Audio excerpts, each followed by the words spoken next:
ৰাণী নৰহৰ পিছত এইবাৰ বিপদত কমলেক্ষদেৱ পুৰকায়স্থ। কমলেক্ষৰ হাতত কেনেকৈ আহিল 18 কোটি টকা? CM ভিজিলেন্সৰ তীক্ষ্ণ নজৰত কমলেক্ষদেৱ পুৰকায়স্থ। বিধানসভাত মুখ্যমন্ত্ৰীৰ পৰিয়ালৰ কথা কোৱাৰ পিছতে মোৰ বিৰুদ্ধে ৰাজনৈতিক ষড়যন্ত্ৰ আৰম্ভ হৈছে। কিন্তু 10টা CM ভিজিলেন্স আহিলেও কমলেক্ষৰ মুখ বন্ধ নহয়।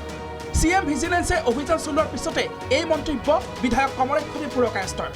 এতিয়া আমি কৈছোঁ যে আমি আদৰণি জনাইছোঁ। আমি 5জন সনাতনী মিলি কেনে এই বাগানটো কিনিছিলোঁ। 3 কোটি টকাৰ এটা বাগান কিনিছিলোঁ। মই অকলে কিনিব নোৱাৰি। ইটো যদি এনকুৱাৰী হয়, যদি মুখ্যমন্ত্ৰীৰ পৰিয়ালৰ যিটো প্ৰাইভেট এণ্টাৰটেইনমেণ্ট কোম্পানী যিটো আছে 10 কোটি টকাৰ আশ্চৰ্য পাইছে যে ইটোৰ ওপৰত এনকুৱাৰী এটা হ'ব লাগে। সৰু মানুহ আপোনালোকে CM ভিজিলেন্স লগাইছে আৰু 10টা CM ভিজিলেন্স লগাই দিয়ক। আমাৰ মুখটো বন্ধ কৰিব নোৱাৰিব।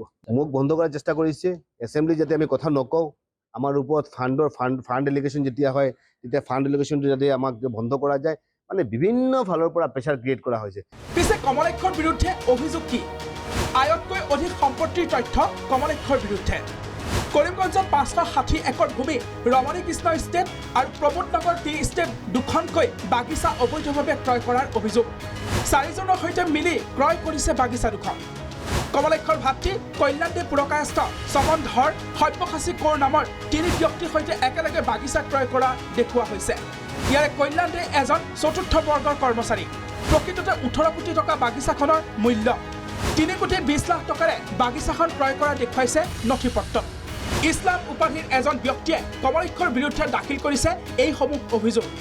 আৰু অভিযোগ লাভ কৰি কৰিমগঞ্জত চাহ বাগিচাৰ কাৰ্যালয়ত 10জনীয়া দলৰ অভিযান CM ভিজিলেন্সৰ। কমলেক্ষৰ 3 সহযোগীক তলব CM ভিজিলেন্সৰ। চৰকাৰী কৰ আদায় নিদিয়াৰো অভিযোগ কমলেক্ষদেৱ বাগানৰ বিৰুদ্ধে। এতিয়া প্ৰশ্ন হৈছে, প্ৰথমে ৰাণী নৰহ, এইবাৰ কমলেক্ষদেৱ পুৰকায়স্থ।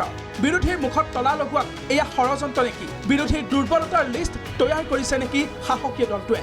কৰিমগঞ্জৰ পৰা ৰাহুল পাল আৰু ভিডিঅ' জাৰ্নেলিষ্ট বিকাশৰ সহযোগত ববিতা গগৈ ৰিপৰ্ট, প্ৰাগ নিউজ।